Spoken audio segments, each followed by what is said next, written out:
Hi everyone, let's talk about acoustic emissions today. So what is acoustic emissions? Auto means ear, acoustic means sound emissions. These are the sounds which are being generated by the ears, more specifically the outer hair cells. Okay, so this is a test which is picking up the outer hair cells normally and naturally produce a sound. Okay, there is a fine vibration of these outer hair cells. The main thing is the inner hair cells are the one which are transmitting the information to the brain. The outer hair cells modulate the function of the inner hair cells. So these outer hair cells, they are always like vibrating, and they produce some sound, and that can be picked up by a mic in the external auditory canal. So that is basically auto acoustic emissions. Emission sound which are produced by the ears. From where do we have the sounds? The sounds are coming from the outer hair cells. Okay, so autoacoustic emissions, these are sound emitted by the outer hair cells, which can be recorded by a microphone in the deep part of external auditory meatus. So here we are having a small baby, and we are suspecting that this patient or this baby is having some kind of hearing loss. You are going to put a microphone in the ear, and you are going to get some reading here, and that reading will tell whether if the reading is present, patient's cochlea is normal. If the reading is not there, if the sounds are not coming, then the patient's cochlea is damaged. Okay, this is the information which we are getting from autoacoustic emissions. Basically, this is an objective test. Okay, there is no chance that there is any subjective manipulation by the patient. So this patient cannot do anything about it. So whether the sound is produced by the outer hair cells or not, only that thing you are recording with the help of a microphone. Basically, there are two types of autoacoustic emissions. One is spontaneous, the other is evoked. Okay, what is spontaneous? These are obviously, as the word is generated spontaneously. It does not require any external stimulation, but this is present only in 50% of normal hearing patients. So if you say spontaneous patient, I put a autoacoustic emission machine, a microphone in the ear, and I'm not getting any spontaneous emissions from the ear. Is the patient having cochlear problem? No, you are getting some information. Okay, there are no spontaneous autoacoustic emissions, but you have to go further. That is called evoked. Okay, so this is one example of a spontaneous autoacoustic emissions.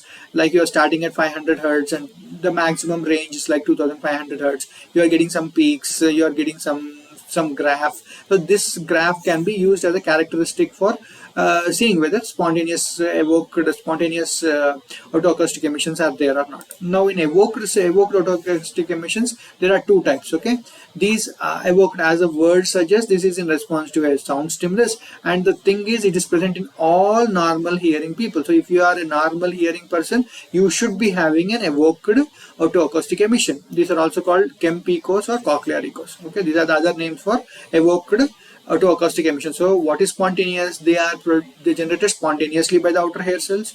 Okay, and they can be recorded, that graph we talked about. Okay, but they are present only in 50% of the normal hearing people. But evoked are present in, this is produced in response to a sound stimulus, and they are present in all hearing people. Other names are Kemp-echoes and cochlear echoes. In evoked autoacoustic emissions also, there are two types. One is called a transient evoked autoacoustic emissions. Other is called a distortion product autoacoustic emissions. So transient evoked, they are in response to a click stimulus, and distortion product is in response to two or more tones that are presented to the ear simultaneously. So this is an example of a transient evoked autoacoustic emissions. Transient evoked autoacoustic emissions. So here you are producing some kind of a graph is produced in response to a click stimulus. You are producing a click stimulus, and you are recording transient evoked autoacoustic emissions. Now you are giving two tones are presented to the ear simultaneously, and you are seeing what kind of a graph you are getting. So that becomes a distortion product, transient evoked autoacoustic emissions. Okay, so these are the basic types. So what is autoacoustic emissions? Produced by the outer hair cells. There are two types: spontaneous, evoked. In spontaneous, they are present in only 50% of the patient. Evoked, they are present in all patients, all normal hearing people. The transient, there are two types. The evoked, there are two types: transient and distortion product. Transient in response to a click, distortion product in response to two or more tones which are presented simultaneously to the ear. What is the uses? Basically, you can look at it. Here you're having a machine which is almost handheld. Okay, it is not a big machine. Okay, you don't have to pierce the tympanic membrane and go inside as in electrocochleography. So this is a non-invasive test. Okay, it can be held. He's holding it in one hand. Okay, it is easy to use, and you put it and you are getting the immediately you are getting the echoes or the Kemp echoes or the cochlear echoes. Okay, they are the sounds produced by the outer hair cells. So this is less time consuming and it is cost effective. You don't have to take the patient to some big machine like Bera and test it. So this is cost effective and the results are available immediately. So all these features make it a great screening tool. Basically make it a great screening tool. So in whom do we test? We do screening in neonates, infants and small children. These are the people whom we may suspect that there is speech delay. We are suspecting that the patient is having some kind of a problem with the hearing. Then you want to just screen the patient. You don't want to take the patient up for a huge test or a costly test.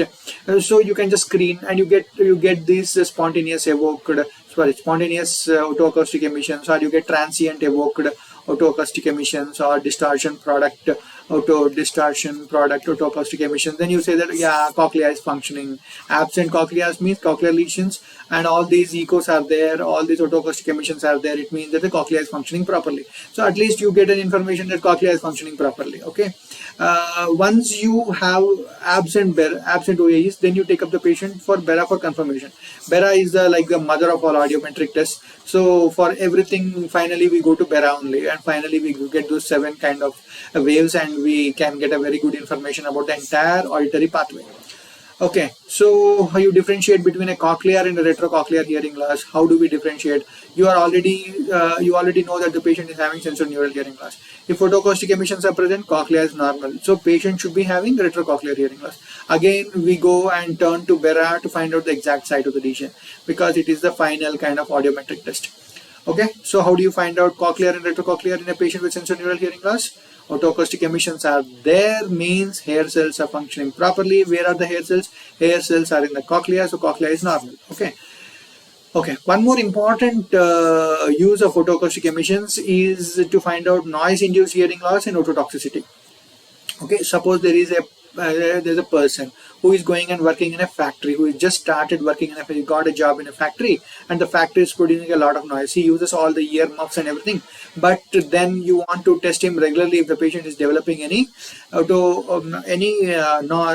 noise-induced hearing loss, NIHL. So if you start getting lesser number of echoes, or you're not able to get any absence of OAEs, you're not able to get any OAEs, then this is an early indication of noise trauma and ototoxicity. What is this test based on? Early detection of noise-induced hearing loss and ototoxicity. It is based on the principle that the outer hair cells are more prone to damage by noise trauma and ototoxicity. So outer hair cells are more prone to damage by noise trauma and ototoxicity, and this if there is any damage, this can be picked up by the otoacoustic emissions, and then we can say, okay, you are developing noise-induced hearing loss because of noise trauma. We will shift to another part of the factory, or we will give you some reimbursement for your hearing loss in any way. That is the way it functions. Okay. Then ototoxicity. Now we want to give ototoxic medication like cisplatin, which is like a anti-cancer drug. So patient is going to definitely respond. The cancer is going to definitely respond with cisplatin, but the cisplatin is having a side effect, that is ototoxicity. The patient can develop hearing loss, sensorineural hearing loss. I remember one patient who developed bilateral severe sensorineural hearing loss after this chemotherapy. Really, patient was really he was not feeling good about it. Okay, so before you start this cisplatin, then you take the otoacoustic machines and you test whether there are not any otoacoustic emissions, and after the first dose you test again, after the second dose you test again. If you are finding that there are any absence of otoacoustic emissions, you can stop this cisplatin and you can go for some other drug. So this is the way in which it used again to screen and to pick up those patients who may develop noise trauma. Some patients, so cisplatin would have been given to hundreds of patients, but only one few patients will develop ototoxicity. So you want to pick up those patients who are going to develop, who are more sensitive to the drug. Okay, like that. Then once you have confirmed that there are no autoacoustic emissions, patient is having some cochlear kind of lesion, you can go for high frequency audiometry. We talked about this in the previous chapters, in the previous presentations, and this can be used to confirm and to tell the degree of hearing loss. So normal audiometer can test up to 8,000 hertz. This high frequency audiometry can test up to 20,000 hertz. And as you age also, this falls down. If you're having any noise induced hearing loss also, there will be some degree of hearing loss which you can pick it up with a high frequency audiometry. It can be used to confirm and tell the degree of hearing loss. Autoacoustic emissions is basically kind of a screening tool. You screen neonates, infants, small children, because they cannot cooperate with the Puton audiometer. If you find that the autoacoustic emissions are absent, you think that the patient is having a cochlear hearing loss, you go for BERA. To differentiate cochlear and retrocochlear hearing loss, the patient is having sensorineural hearing loss, but his autoacoustic emissions are normal, cochlea is normal, so he may be having retrocochlear hearing loss. And to pick up those patients or those people who are more sensitive to noise trauma and ototoxic medication, so that you can prevent further damage, you can stop it at that. Okay, so these are the uses of autoacoustic emissions. Thank you for the patient listening.